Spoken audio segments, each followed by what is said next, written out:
So I'm going to talk a little bit about death and hospice and some aspects that are themes in common with Physicians for National Health Program. And you know, it's a small group, so stop me at any point and we will talk. So I grew up down in southern Indiana, Evansville, Indiana, and it's a river town. Kentucky's across the river. And then I went to northern New England for college, Dartmouth College.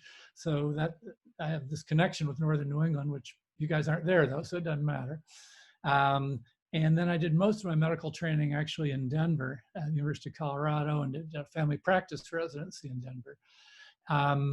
And then I worked for 3 years in the barrio in West Denver in a community health center, and that was in the late 70s. It was the time, you know, I've been an activist since the anti-Vietnam, starting in the late 60s.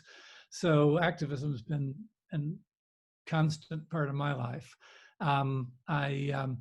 You know, it was Vietnam, then it was disarmament, Physicians for Social Responsibility.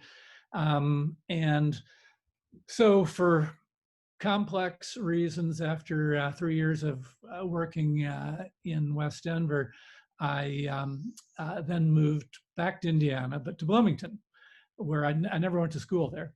And it's a college town and a wonderful place, an island of blue and a sea of red in Indiana.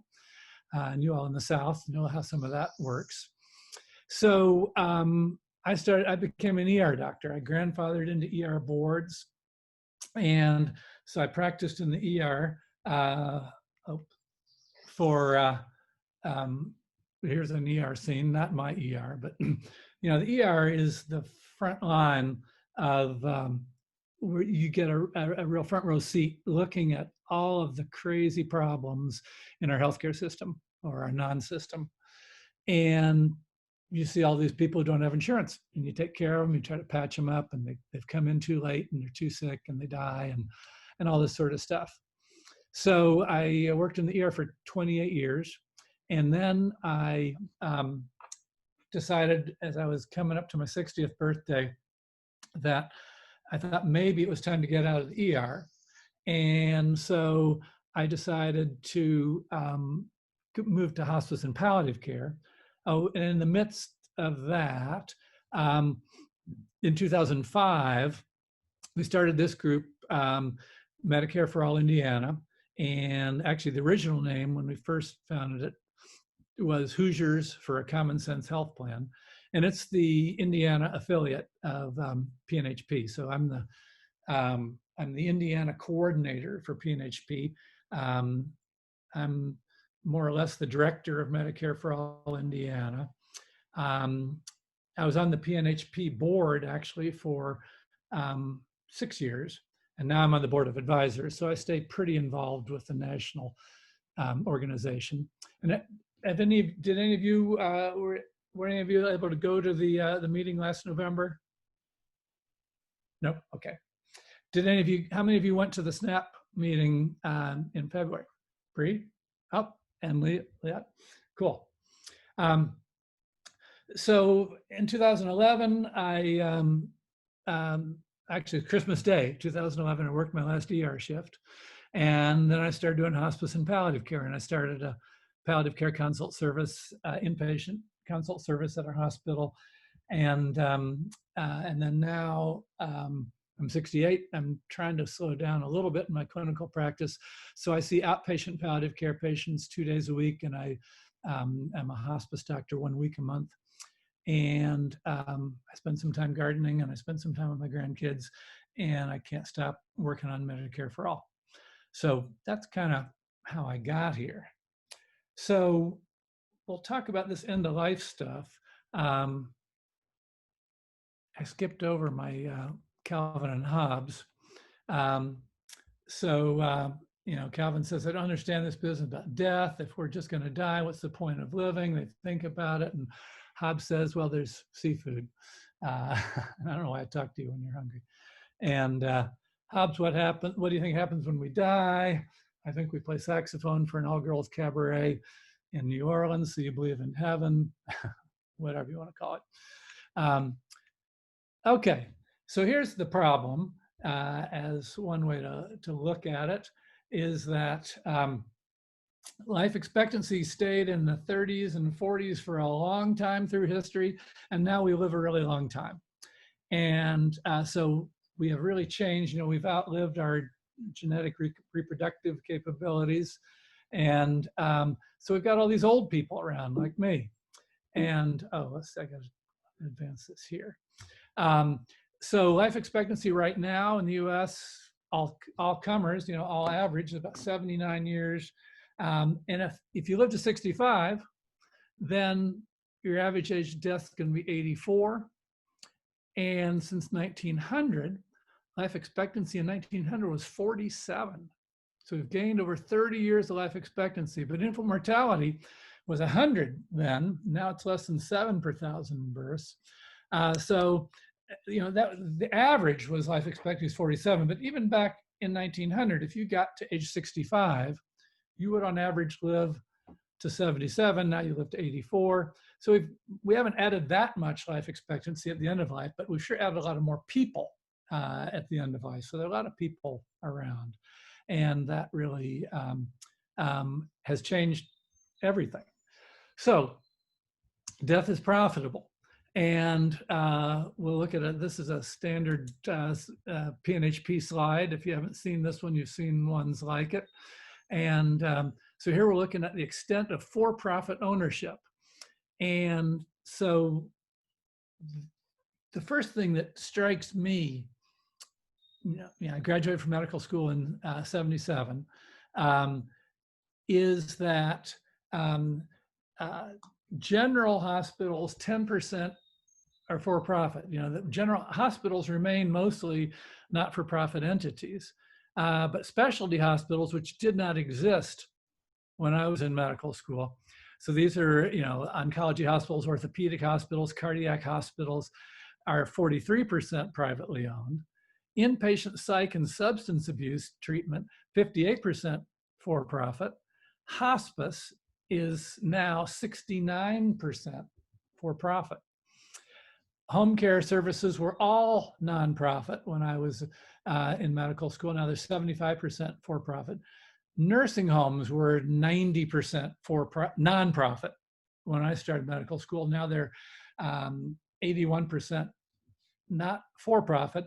And then surgery centers, urgent care centers, dialysis, those things, urgent care centers didn't exist when I was in medical school. Dialysis was all nonprofit when I was in medical school. And freestanding lab and imaging centers didn't exist when I was in medical school. So a lot of stuff has changed. And I'll also just mention while we're here that on hospice, there's a double asterisk. So the number of hospice agencies, there's 4,500 or something hospice agencies in the United States. The number of hospice agencies that are for-profit is 69%. What I've never seen good data for is the actual number of patients. So I don't know if there may be more or less percentage of patients who are covered by for-profit versus nonprofit. But what we do know for sure is that over the last 10 years, new hospices are almost invariably for-profit. But let's also take a second to talk about skilled nursing facilities, because nursing homes are a place where this whole transition happened before it happened in hospice. And so like I said, when I was in medical school, nursing homes were mostly kind of mom and pop operations or small chains, mostly not for profit. And but as time went on, they started getting privatized. And so here's a typical study, and you'll see these typical authors, Steffi Wohlhandler and David Himmelstein, who are friends and colleagues. So they're the founders of PNHP, you probably know that. So they wrote this paper in 2001, concluding investor-owned nursing homes provide worse care and less nursing care than do not-for-profit public homes. So nursing homes started getting bought up by these big chains, and initially it was Wall Street, investor-owned firms. And so the investor owners who took these things over, then of course they started changing the staffing ratios. And I think that's the next slide. Yeah. So they started, and this is a 2019 study. So they started basically, hiring less staff to take care of more patients to be more profitable. And they found other ways to try to cut care and therefore cut expenses so they'd increase their profits.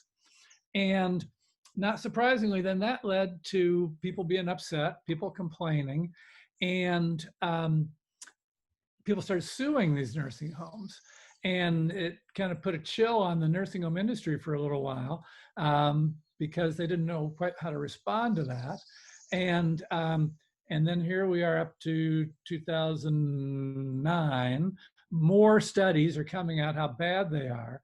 But then what happened was that private equity companies came in and bought up these publicly traded companies and put them into private equity, which is like hedge funds, which are in entities that have even less control, even less oversight than publicly traded companies, because publicly traded, companies on the stock market, on the stock exchange, still have to report to the Securities and Exchange Commission, the SEC. And so they've got to report a bunch of stuff to the SEC. They're subject to shareholder resolutions and shareholder agitation, which is something I've done some of myself, not on the nursing home issue. But so then the private equity companies came in and they went beyond and they started aggregating things in even bigger bunches. But then they started taking all their nursing homes and putting the real estate of the nursing home into one company would own the real estate. Another company would, the real estate, the land in the building. Another separate corporate entity, all part of the same overall thing, but another separate corporate entity would own, would manage the building. They'd have a contract to manage it. And still another corporate entity would staff it. So there'd be a staffing company, a management company, a real estate company, all this stuff. It became so opaque that it became almost impossible to sue one of these nursing homes if your loved one was treated poorly and died there unnecessarily. And so, I mean, what these for-profit companies do is just, it's unconscionable. So hospice is now seeing the same thing happening. But hospice, this is one of my heroes, Dame Cecily Saunders. She was an English social worker, and she got involved, and then she was somewhere along the line, she became a nurse. She got involved in end-of-life care in a hospital near London, or in the London vicinity. And she started thinking end-of-life care is not done very well, and we should do a lot better. And so she started advocating for some changes, and she was advised to go to medical school and become a doctor, which she did, because she'd have a louder voice as a physician. So she successfully revolutionized care in England, and it came to the United States in the late 70s. And when it initially came, hospice, like the hospice in Bloomington, was started in 79 or 80.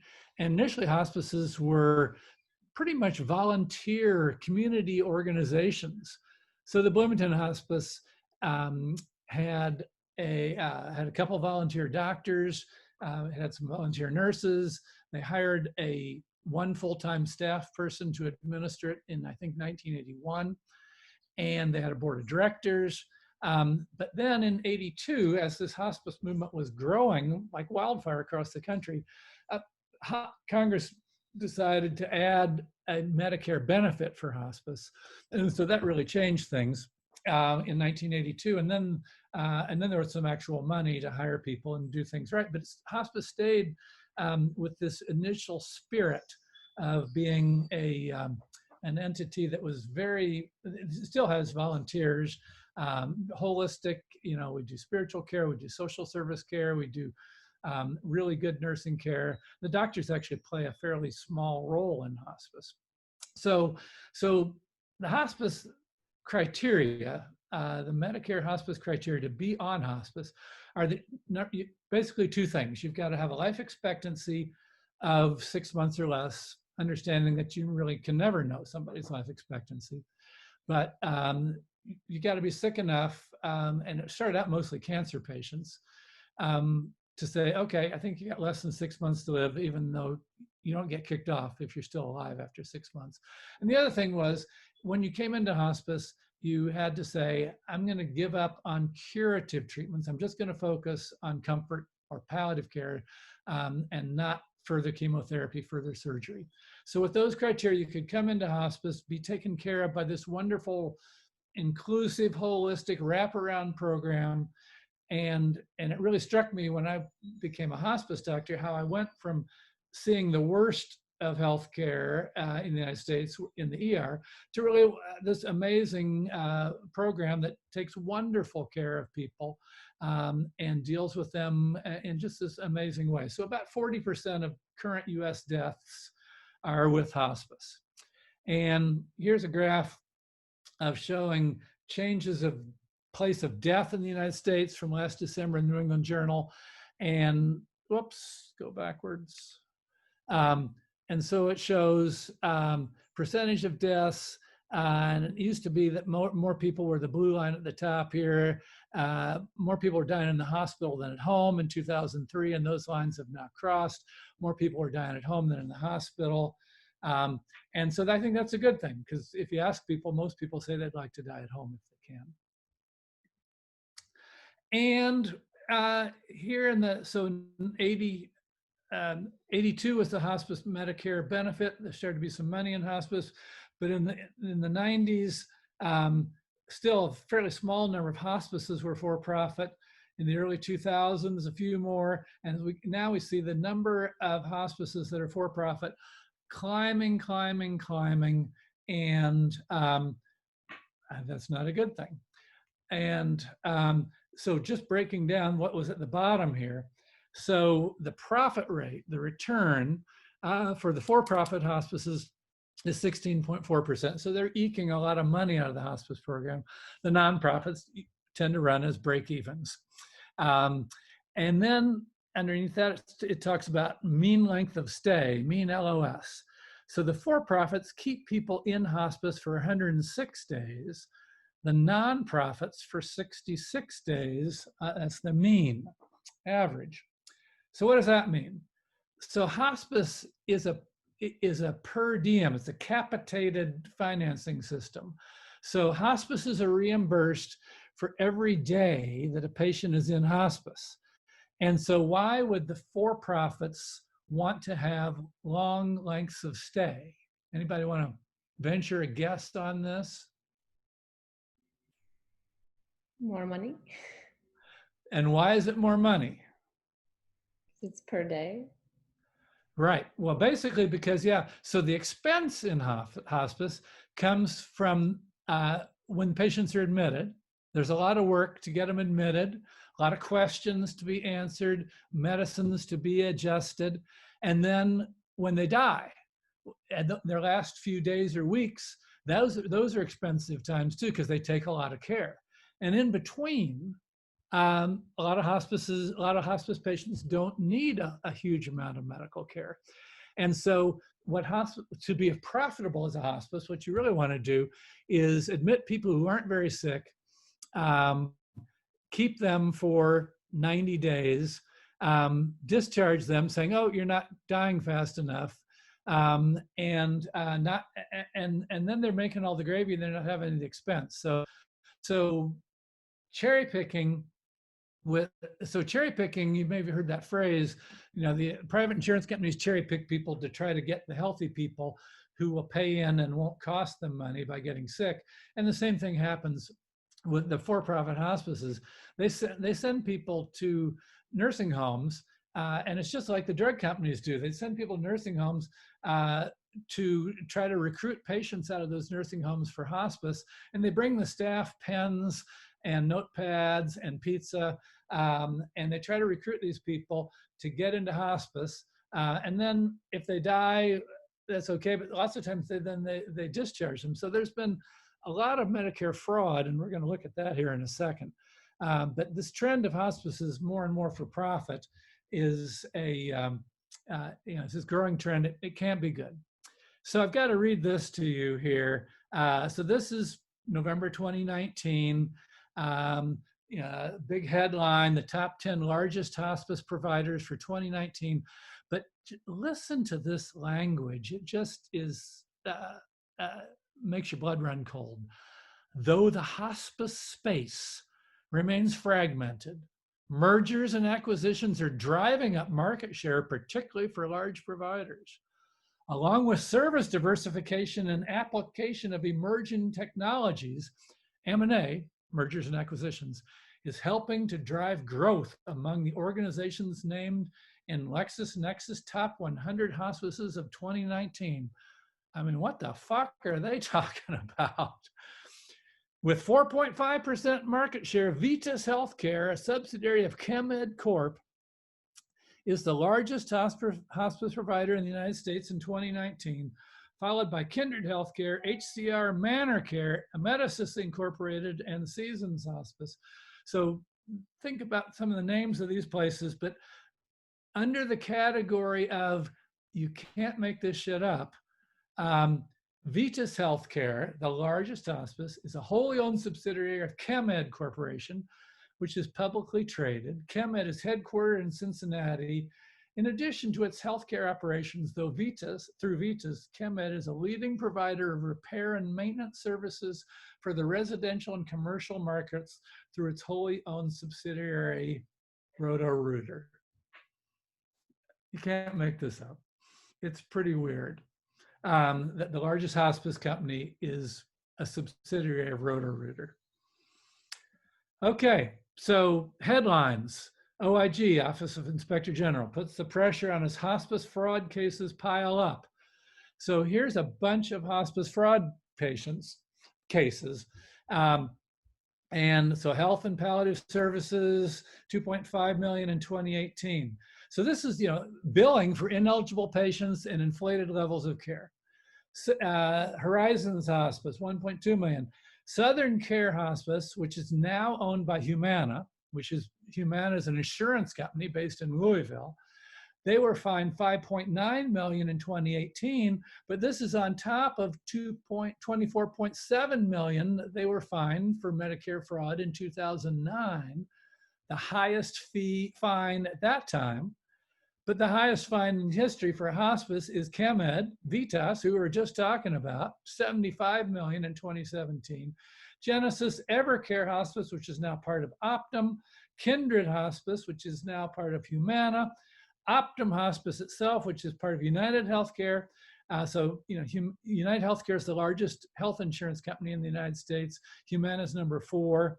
Anthem WellPoint, headquartered in Bloomington, is number 2. And there we go on down. Big fines, big fines, big fines. It's crazy. But let's look again at our ChemMed, our Roto-Rooter Hospice. And again, so here's the headline from a few weeks ago. Vitas Healthcare Corporation announced on April 15th that they received 80.2 million from the US federal government from the Provider Relief Fund provided for in the CARES Act. You can't make this shit up. I mean, these people are so corrupt. It's just unbelievable that they would get fined, and they basically got half their fines back from this. So anyway, this is pretty dark. A few more headlines. So Kindred acquired by Humana and a private equity firm for $4.1 billion. Buyers snatch up unprofitable hospices. This is April 2014 in a hot M&A market. And hospice is the hottest thing going. some of these companies don't even have to be profitable. Buyers will still come and want to buy it. So hospice has become this, frothing market of people buying these things up because they can squeeze some money out of it, and it can't be good. So this brings us to this article that my friend Josh and I wrote, and clearly he was the first author. He did way more than half the work on this in the summer of 2011, and all these, and then and it's only gotten worse, which I showed before, since 2011. So this, if you guys haven't had a chance to read this article, I hope you will. It's my only peer-reviewed article on my resume, the article questions the commercialization of hospice, ethical concerns, market-driven medicine, and this wonderful quote, which is right at the very start of it. I'll make it bigger here. Is that in our society, some aspects of life are off limits to commerce. We prohibit the selling of children and the buying of wives, juries, and kidneys. Tainted blood is an inevitable consequence of paying blood donors. Even sophisticated laboratory tests cannot supplant the gift-giving relationship as a safeguard of the purity of blood. Like blood, healthcare is too precious, intimate, and corruptible to entrust to the market. And this is, again, a Woolhandler and Himmelstein quote from their article in the New England Journal in 1999, when money is the mission, the high cost of investor-owned care.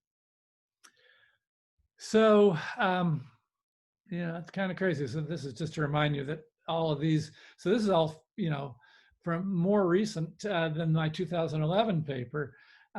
It just goes on and on. So, okay. So, somehow we're out of line. Oh, there we go. So let's stop for a second before I go to death panels.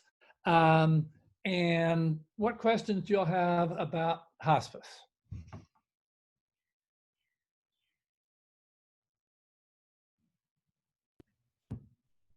I was just wondering, do you work for a for-profit or a nonprofit hospice? Yeah, good question. So I work for Indiana University Health, their hospice, which is the organization that I'm affiliated with that owns our hospital. It's nonprofit, but one of the tragic things that's happened in all of healthcare is that the negative influence of the for-profits has put tremendous pressure on the nonprofits to behave like them. And so I've seen our hospice become much more corporately driven, a little more cutthroat. We've cut our staffing a little, not too much, but we've been affected by all these changes and the whole IU health system. I've seen change to be have more of a corporate flavor to it, even though we are nonprofit.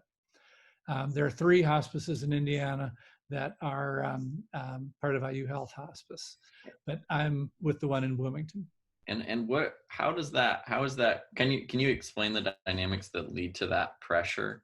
Because I guess my immediate assumption is that you guys would be a little bit insulated from that because you aren't as worried about making money. Can you explain that? Well, that has all been really highlighted here with the pandemic. So I'm not sure how much you guys have followed this particular aspect of healthcare finance over the last few months, but I imagine you're aware that as the hospitals shut down, as the pandemic ramped up and the economy shut down in March and April, what hospitals did first was, one of the first things they did was they canceled all elective surgeries and procedures. And so that then meant that hospitals have been losing billions of dollars this spring. And because hospitals live on, whether they're for-profit hospitals or non-for-profit, they are financed by elective procedures, basically. That's where the money is. The elective procedures, colonoscopies and elective hernia repairs and all of that is what keeps hospitals afloat. And that's the way our whole system runs. So to start coming back to answering your question, so hospital systems have been then put under tremendous pressure because of the money that's been lost. So IU Health has been very proud of the fact that they had really high reserves, cash reserves, which they had saved up by running themselves more like a business and less like a charity. But some hospital systems are facing going under, and IU Health is actually rumored to be looking to maybe buy up some more hospitals around Indiana, because just in another example of how in the whole healthcare system, everybody is looking to get bigger because that's how you compete. So IU Health has been running quite a big surplus the last few years, and they've been proud of that. And so some of that has spilled over into hospice, even that they've looked at our bottom line a little more carefully than they have before. And the fact that we're not a profitable service, that we're more of a break-even service, has caused a little pressure to be put on it. Certainly has actually caused a lot of anxiety for those of us working in hospice. So yeah, we weren't insulated from it. I see. So it's because the sort of corporate entity recognizes that hospice can be profitable Yes. because of Yes. the demonstration of for-profit hospice. I see. Yes. Yeah, you got it exactly. Yes. I was wondering, how difficult is it for hospices to get insurance to cover the claims that you need to submit? Is that like something you guys face every day, or are they pretty lenient on covering everything that a patient needs for hospice? So hospice is paid by day, and hospice pays most of a patient's expenses, except for care they may be getting for things that are completely unrelated to their hospice diagnosis. So if they've got hospice, if they're in hospice for cancer, but they're also on some medications for their rheumatoid arthritis, then those medicines would still be covered by their Medicare drug benefit plan or something. But everything to do with their comfort care is paid for by hospice. So hospice has to manage how they spend their money carefully. A little bit like if any of you have any experience with a system like Kaiser Permanente. So, Kaiser in California and in Colorado and Washington, D.C. area, I'm not sure where else, but places where Kaiser is, Kaiser gets their money, they take care of everything. They give you your drugs, they give you your doctor's offices, appointments. And so Kaiser has to manage the overall budget. So hospice has to manage the overall budget. So they only bill though, for Medicare, they only bill this daily fee for each hospice patient. I think it's $180 a day, something like that. So compared to $2,000 a day for a hospital bed, or maybe $10,000 a day for a hospital bed, from Medicare's perspective, having people in hospice and keeping them out of the hospital is a pretty good deal. So we don't have problems billing insurance companies the way everybody else is on private. Everybody else is billing private insurance companies to get paid. We don't have those struggles. Is that what you were kind of asking? I was wondering, as a hospice physician, is it your job to decide whether or not a person needs hospice, or when the patient arrives, you just deal with that end? You don't deal with that decision-making process? No, I get involved in that. That's definitely something I do, and I've got and so it takes two physicians to agree that this person probably has less than 6 months to live, if their current disease trajectory trajectory continues. And so what that means, so that's a little bit unclear. I mean, I can argue that if I think somebody's got a 51% chance of being dead in 6 months, that's good enough. And but the other side of it is they've got to decide that they want to, they're ready to give up curative treatments, life extending treatments, and they just want to focus on comfort. So I get people sometimes who are really kind of who are very much of a hospice mindset. They really don't want to go back to the hospital. They really just want to focus on comfort, but they don't necessarily have a diagnosis that means they're going to die within the next 6 months. With any likelihood. And this comes up a lot with dementia patients. And so hospice is actually pretty strict and getting stricter about admitting patients with a primary diagnosis of dementia. But on the one hand, dementia patients, who particularly ones who are advanced dementia, who can't really talk much, can't walk, these people, their families, they don't want to take them back to the hospital for any reason. But sometimes we've got to stretch a little to get them into hospice, and sometimes they live longer than we think they're going to live. And sometimes Medicare gets a little twitchy, but our hospice has never had a Medicare fraud investigation. But it's easy for me to see how in these big for-profit hospices, they can kind of sign up a bunch of these people and they don't die. And then what they do is they just discharge them. But it is part of my job is to agree that I think they're hospice appropriate.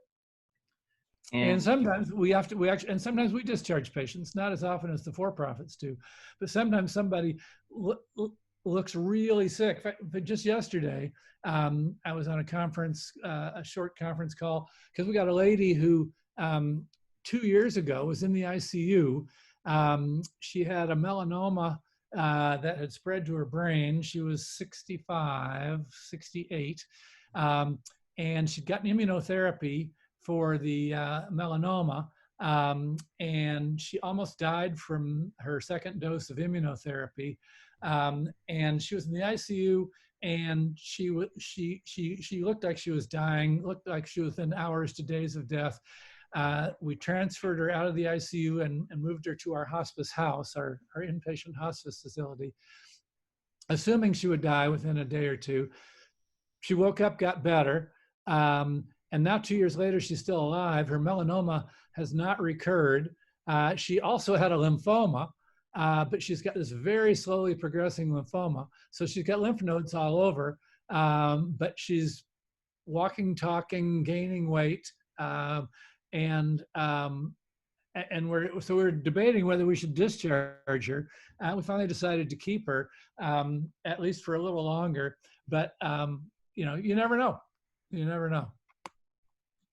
In terms And of go ahead, Bree. like home hospice care, is that just a misnomer, or is it the same like requirements and the same payment structure? Yep. So our patients, so there's a couple different ways that Medicare reimburses hospice.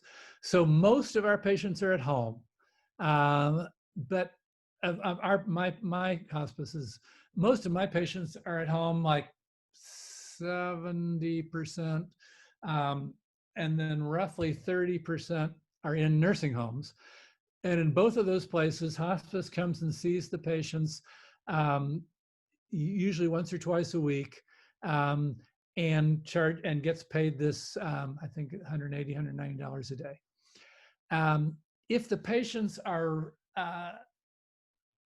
becoming really complicated, it's really hard to manage their pain in particular, and they've got symptoms that are out of control, then we will take them to our hospice house, which is this small freestanding inpatient facility, which actually looks kind of like a little boutique hotel on the southwest side of Bloomington, on the edge of some woods, with 12 rooms.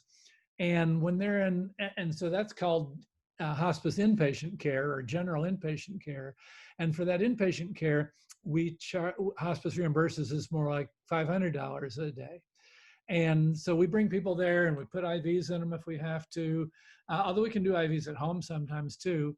But so most of our patients are at home, and we can do a lot at home. Some are in nursing homes, and then a few, when needed, are at the hospice house. And then particularly the hospice house is often used for people who are coming right out of the hospital, and they may come to hospice house and die, or they may come to hospice house and stabilize and then go home or to a nursing home. Does that kind of answer what you were getting at? More questions? I had a quick question, which doesn't necessarily have to do with what you've been talking about, but just on your end, I'm interested in emergency medicine, and I have been, and I know that the burnout rate, with the with just the schedules of emergency medicine doctors can be, quite intense. But I know that hospice is kind of like the stepping stone for a lot of doctors. They go into hospice after emergency medicine when they, get tired of it. But on the other hand, like working in hospice, I'm sure is extremely demanding emotionally. Having all your patients, are supposed to die. So how, Yeah. compared to emergency medicine, do you feel like you've gained more? Like, do you feel like your job is, I can't think of the word, but like more fulfilling working in hospice than working in emergency medicine? Or do you find that it can be quite depressing and the burnout can be quite high? That's a really good question. So remember, I started out in family practice, and it's a very long story as to why I ended up in emergency medicine, but I ended up in emergency medicine then for 28 years, and I absolutely loved it. And it's very fun in a lot of ways. And one of the things that's fun about it is that people are really sick, and you can do a lot. But another thing that's fun about emergency medicine is the teamwork and the camaraderie of working in an ER, between the doctors and the nurses and the other staff, and between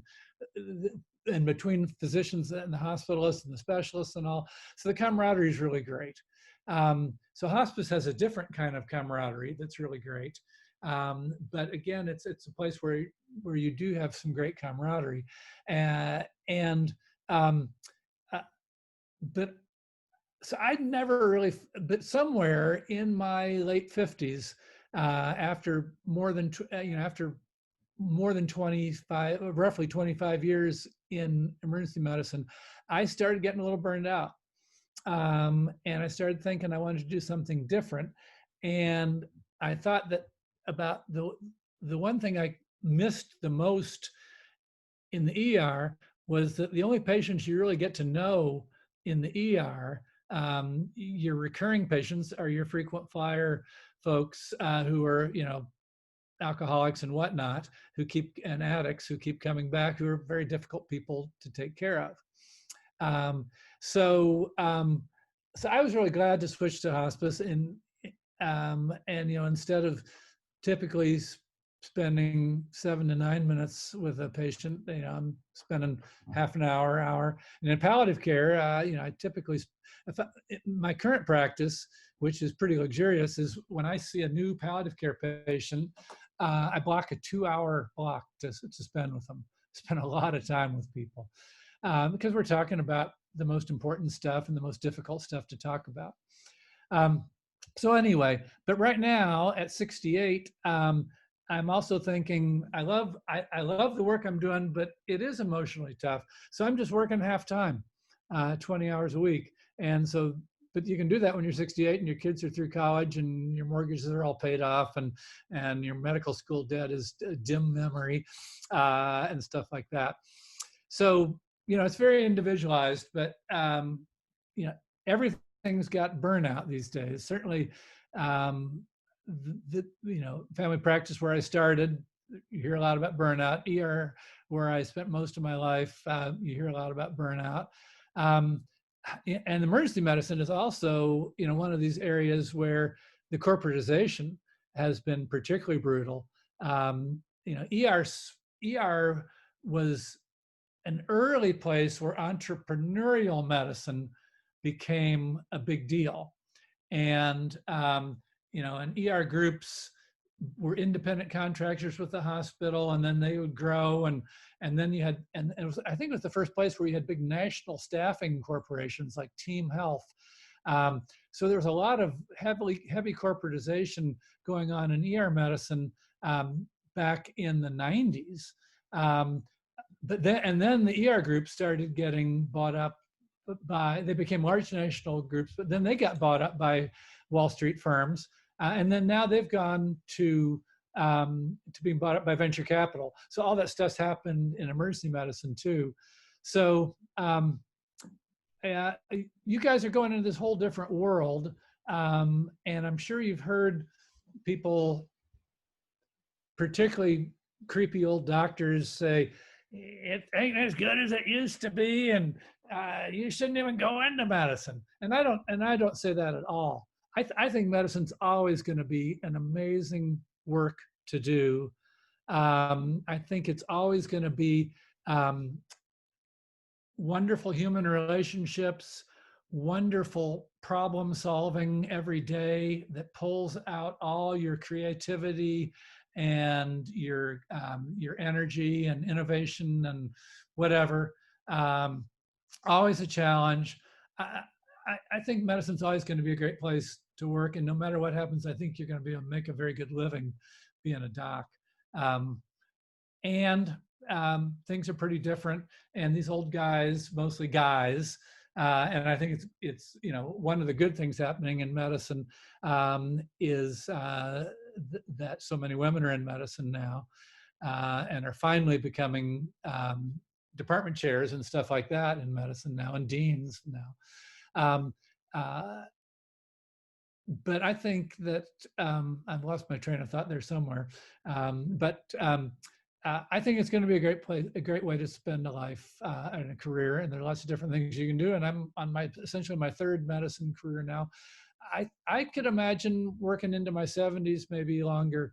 But I mean, I'm trying to work 20 hours a week, and that's a pretty a sustainable thing, I think, as long as my health stays good. Did that fully answer your question, or do you want me to elaborate more? And that was great. Thank you, Dr. Stone. So it is almost 2 o'clock. Are we supposed to be done at 2 or 2:30? I don't even know. You're booked till 2 technically, but Okay. I'm sure we all have stuff we need to do, but our next hard and fast deadline is at 4. Okay. So I'll stick. Let me talk a little bit more then. I got a few more things to talk about here. So let's see if I can get my screen sharing thing to reappear. How do I do that? We're right now looking at the Obama death panel slide. Oh, I'm still screen sharing. I forgot about that. Okay. Ha. I've been imagining you guys could see me during all this talk I've just been doing. Okay. We can see just a little photo. Just that little corner. Okay. Okay. So the Obama death panels. Back when you guys were a little bit younger, in 2009, this woman, McCaughey, made this outrageous quote on a radio show. This is when the Affordable Care Act was being debated. The health care reform bill would make it mandatory, absolutely required, that every 5 years, people in Medicare have a required counseling session that will tell them how to end their life sooner. True or false? It got the pants on fire, one of the most outrageous lies of the year. So, but Medicare, in the Affordable Care Act, which, did all sorts of stuff, 1,100 pages of that bill, they were initially calling for an annual, not every 5 year, but annual um, uh, Medicare, even though Affordable Care Act was mostly not dealing with Medicare, it also had a few bits with Medicare where they were going to pay doctors. They weren't going to require anything, but they were going to reimburse doctors, especially for having an annual time when they would talk about end-of-life options with their Medicare patients. So there was nothing mandatory, but it was a little financial incentive, a little carrot, not a stick, for doctors to have a conversation about end-of-life stuff with their Medicare patients once a year, which is not a bad thing. But it got blown up this way that it's going to be a death panel. And so then Sarah Palin, who was the vice presidential candidate in 2008, she got onto this. And then the cartoonists luckily picked up their end of the slack. And so here the guy's saying, when they started talking about death panels, I thought they were on to us, the private health insurance companies. Those are the death panels. They're the ones that are killing us. So that was the death panels. Oops. So but this idea is still out there that, you know, a colleague of mine, a physician colleague, his wife is from Eastern Kentucky in the hills, and his wife's father then was thinking about going on to hospice when he was in his 80s with black lung disease, and they decided not to go on to hospice. This is just a couple of years ago, because they'd heard that hospice was actually a government program aimed at trying to kill people off, because that would save the government so much money. So there's crazy stuff out there. Now, also about 2 years ago, they actually finally did get this Medicare reimbursement for end-of-life conversations through. So it set it back, you know, almost 10 years, or about 10 years. But the crazy ideas of death panels are still there, and it's worth a laugh or two, and you'll hear about it. Any questions about death panels? An opportunity to show a cartoon. And then the last thing we could talk about, and we could talk for a long time, but we'll just kind of introduce it, is the question of what % of United States healthcare spending ends up getting spent in the last year of a person's life. Okay, so I'm going to poll you each to take a stand here on 50%, 25%, 13%, or less than 10%. Ryan, what do you think? I think we have advanced knowledge that's going to make the poll suspicious. It's 50%. 50%, okay. Leah? Sure. You're going to go with that? Yes. Strength in numbers. Because it's 60% in the last 2 years, so I'm assuming it's 50 in the last year. Okay, Bree? Well, now it says the answer. You moved the thing. I was gonna say. Oh, I jumped it over. Here it is. Okay, so you see 50% all the time. That number turns out not to be true. And you guys are in good company, because most medical students have heard the 50% number. 25% is the actual number for Medicare. About 25% of Medicare spending is in the last year of life, but overall spending for death is 13%, pretty stable, and then less than 10%, obviously not. So it's actually not quite as much money spent in the last year of life as people think, and it may have changed some in the last couple of years, maybe because I haven't updated that slide, but basically, so this is 2014, Institute of Medicine. 13% is end of life, 87% is the cost for patients not at the end of life. But we're spending most of our money on elderly, frail people. Oops, where'd it go? I've got another clip in there. Forget George Burns for now. Anyway, elderly frail people are where we're spending a lot of money, and maybe we can spend that money better. But we're not actually, it is a myth, it turns out, that we're spending 50% in the last year of people's lives. What do you think about that? I've seen a lot of published material that says the last 2 years of life consumes 60% of spending, and I'm not sure exactly where the categories are, but I've just assumed it was just sort of money that's going from people and insurance companies and everything.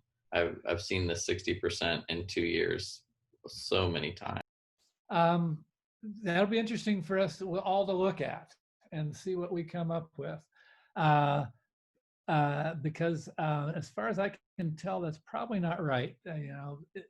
25% Medicare, 50%, 13%. And this is actually not far off with other countries around the world. It's one place where our spending is not too different. We sometimes think that, like in Holland, where they have, depending on your point of view, either the most progressive or the most death-loving end-of-life care. They do a fair amount of euthanasia, but their end-of-life expenses are about 11% of total spending. So we're only spending a little bit more than the Dutch are on end-of-life care. That didn't mean we couldn't do better. I've got other slides and statistics that show that even though, that slide further back where we talked about the where people want to die, and that we are making progress, people leaving the hospital and getting out of the hospital to die. But there's actually an increased number of people who are going directly from ICU to home hospice or hospice in an inpatient facility. So we're just still doing way too much ICU care near the end of life. So that's my assignment for you guys, is to do some research on this and see if you think that I'm living in a distant past world, alternate reality, or not. I just Googled it really quick and found 2 articles, one from the NIH in like 2015 and then another one in 2017 that both agreed with this. They said it was, one said 11%, one said it ranged from 9 to 11%. Okay. So maybe even less than 13, I don't know. I couldn't find anything that said 60%, but if Ryan, if you know what sites that, maybe send that out. No, I'm looking too right now, and I'm seeing some stuff that says 25% of medical spending in the last 3 years, but that's the closest I've come, and that's hella lower than 60. So I don't know. Well, like I said, you are in good company, because many, many people believe 50% is the number, including doctors, medical students, et cetera. So that's gotten out there somewhere. But I think it's quite a bit lower, but it still doesn't mean we can't do better, and that we, as a society, and it's very, and it's multifactorial. It's partly that when you're a hammer, things look like a nail. Everything looks like a nail. So if you're a surgeon and you got a 99-year-old with still has a gallbladder in place, you're going to think, oh, well, I can take their gallbladder out. And if you're an oncologist, you can figure, I'm going to do one more round of chemo. But it's also patients and families, particularly families, who want to, I won't let mom die without feeling like I've done everything I could do. And it is often described as a part of, consumerism, which was what my generation brought to the table as we were growing up in our 20s and 30s. We wanted to be advocate consumers and educated consumers. And so consumerism is a big element of medical care, and, patients want to know what's going on. And for the most part, that's a really good thing, but it also can be, it can push people to want to spend more money on stuff that is probably not helpful and may even be tortuous. So these are great issues. We could talk on and on about them.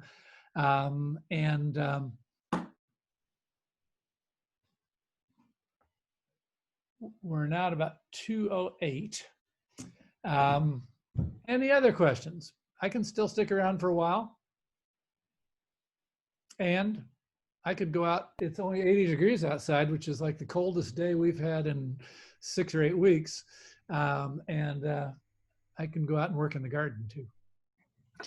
Yeah, I'm perusing studies right now, and yeah, it really seems clear that that's not true.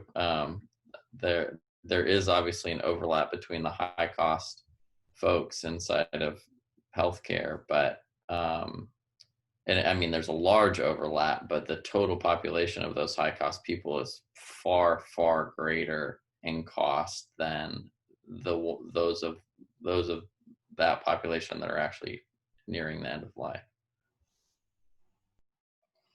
I just had a question, like it's not super related, but in talking about kind of like Liat was asking about going from emergency medicine to palliative care, is that like a common trajectory? Because I feel like we've talked to different physicians that work with different like marginalized groups over this internship, like people that do prison medicine or healthcare for the homeless. And a lot of times they come from like internal medicine, but also sometimes EM. Like, is that a very versatile thing, like within emergency medicine residency, that you could go into that type of stuff? So, yeah, I mean, palliative care was one of the most recently officially recognized specialties by the whatever it is, American Academy of Specialty Medicine or something. And so it's a relatively new specialty to be specifically recognized as a specialty equal to cardiology or whatever. And so when that process happens, there is a time when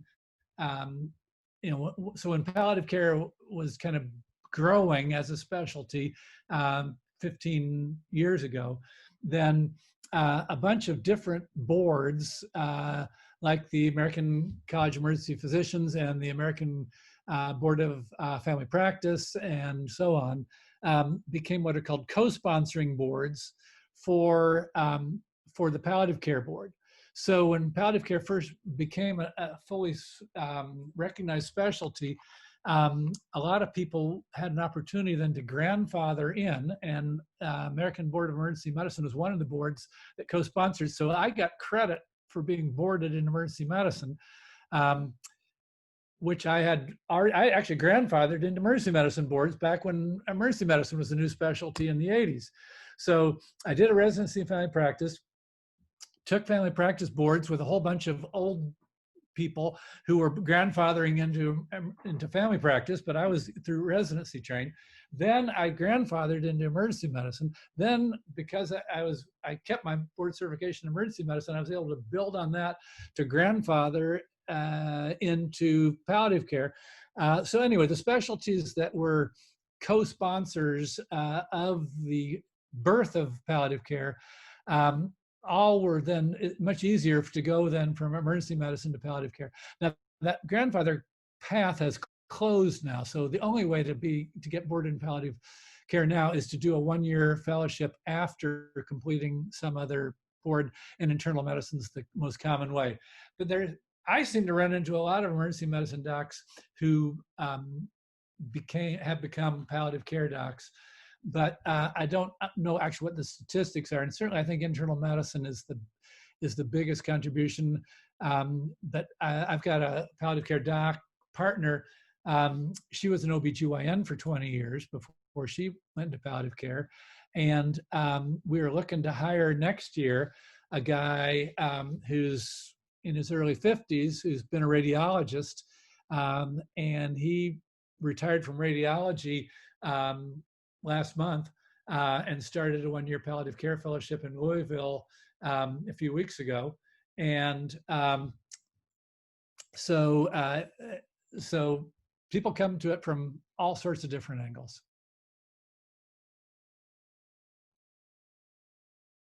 I had a quick question about working with insurance and emergency versus palliative care. So I know in palliative care you don't have to worry about that. So has that been like extremely relieving not having to worry about uninsured patients coming into your ER and, It wonder. is, yeah. It's been very relieving, um, and I've been. It's a great relief because so we have a few totally uninsured patients in hospice, but we just take care of them. We don't fuss about it. So yeah, not having to worry about people not being able to afford medicine. Oh my gosh, it's a weight off my shoulders. Yeah. Yeah, because And I mean, that's why I want single payer for everybody. yeah, I mean, that's one of my caveats about going into emergency medicine. I've always been really interested in it, and it's like been my number one choice going into medical school. But then thinking of the burden you face going into EM and seeing so many uninsured patients, and just like, working with the most disadvantaged communities and only being able to help them in acute care setting, I don't know, it makes me sad. Yeah, it's a What's good about balance. that, though? And then working in a hospital that's a corporation is this I just mean, so to see somebody who's, got a head injury, they've got a concussion, and uh, and you think, okay, should I get a CAT scan on them or not? Because I know they're not insured. I know they're going to get a bill for over $1,000, and I know that's going to financially ruin them. And do I get a CAT scan or not? It's a horrible choice to have to make. yeah. But would you still recommend ER to other aspiring physicians? Oh yeah, I think. I mean, I kind of like it all, though. Maybe I'm too easy to please, but I could certainly see working in the ER. I could certainly see being back in family practice. Um, yeah, and I love surgery. When I was I loved surgery in medical school and my family practice training, but I never wanted to do 6 years of training. That was going to be too much. Did you ever face issues working with the hospital? Like as an ER doctor, was there ever like strife between the ER physicians and the hospital administration? Oh yeah, when we were an independent contracting group, um, there was frequent. Well, our biggest problem was um, getting the hospital staff to admit patients who we said, I can't send this person home. And then the hospital staff would fuss and complain. And that's actually one thing that's gotten better since the ER group was subsumed into the larger hospital group. And so now when those issues come up, those are actually, there's been some improvement with those things being able to be discussed um, in the executive committee of the hospital staff. And so some things have gotten a little better, but then other things, it's harder for us to make independent decisions in the ER, or for my colleagues who are still in the ER. The whole corporatization thing has been very tough, and it's all driven by profit. And unfortunately, the horse is kind of out of the barn. If we'd gone to single payer 10 or 20 years ago, we wouldn't have consolidated so much because all the consolidation of doctors' practices and hospital groups and insurance companies, all this consolidation has been driven by consolidation as a strategy in a for-profit system. And so, and then one of my kind of areas, there's a few areas I'm interested in, but one of them is hospice, being a hospice doc.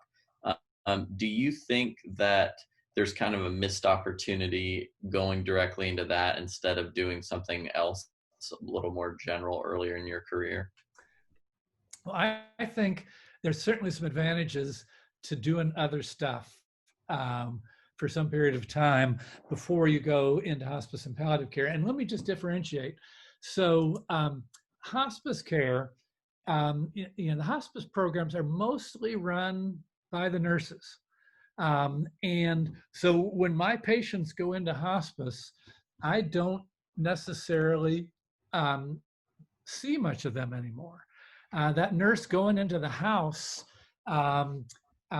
becomes my eyes and ears. And so a lot of my work as a hospice physician is, excuse me, is supervisory, excuse me. Whereas my work as a palliative care physician, and it's all one specialty, but hospice and palliative care, is, most palliative care docs work in the hospital. That's where I started out. And we get called in when grandma's been on the ventilator for 12 days and it doesn't look like she's going to get better. And do we trach and peg her, or do we pull the plug? So palliative care is mostly done inpatient, but I do this very rare thing of outpatient palliative care. So I spend lots of times with people. One of the things I do is help people decide when it's time for hospice. One of the things I do is help people who are not who are hospice oriented, but not hospice eligible, meaning they don't have that 6-month diagnosis.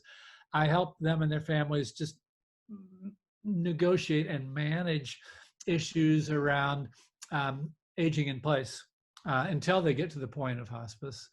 And then I do a lot of symptom management, particularly pain management, and which has its good points and its bad points. And the oncologist, for instance, will regularly refer me patients who have cancer and who have a known or suspected addiction issue. And so I will work with those people who are really challenging to work with because they need narcotics. They've got cancer, but they can be pretty high maintenance. So that's one thing I do for the oncologists. The oncologists trust me enough to send me patients who are having a hard time about deciding whether to do more chemo or not. And because that's kind of an endless discussion. The rule of thumb used to be that if you got a solid tumor, so not leukemia, lymphoma, but if you got a solid tumor and you've been through 2 different types of chemo, there's no sense going to a third. That hard rule's gone now with immunotherapy and some of the targeted therapies. But still, people it sometimes can be a very difficult choice about, so how much longer do we keep doing these different chemos in the increase, with increasing side effects, decreasing chance of helping. So those, I get involved with people counseling over those issues. But I do want to make clear that to actually be a hospice physician, unless you're working on an inpatient hospice unit, like our little 12-bed unit, where I do work once a week, but the nurse practitioner runs it Monday through Friday, and I make rounds on the weekend. Hospice work by itself is mostly done by nurses, and that's the way it should be.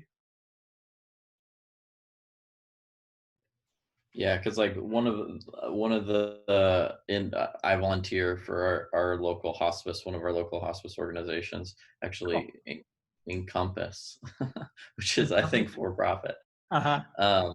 But their supervising doc is a graduate from my school, and I think it is predominantly an office job, but I was just kind of curious about your experience of it. So thanks. And I love making rounds at the hospice house on the weekend, and because there's, you can just have some pretty meaningful conversations with people, and I love that.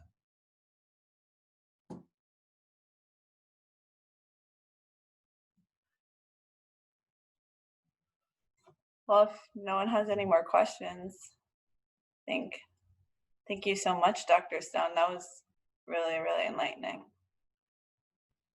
Yeah, thank you. You're welcome. So I hope you, let's see, my last slide here, if you can see it. You're not sharing anymore. I'm not sharing anymore. Let me get back to sharing. Okay, so I got George Burns says if you get to 100, statistics say you got it made. Very few people die after that, past that age. And then I've got PNHP and Snap. And I am so excited by Snap, which has just been the greatest thing to develop over the last 10 years. So carry on.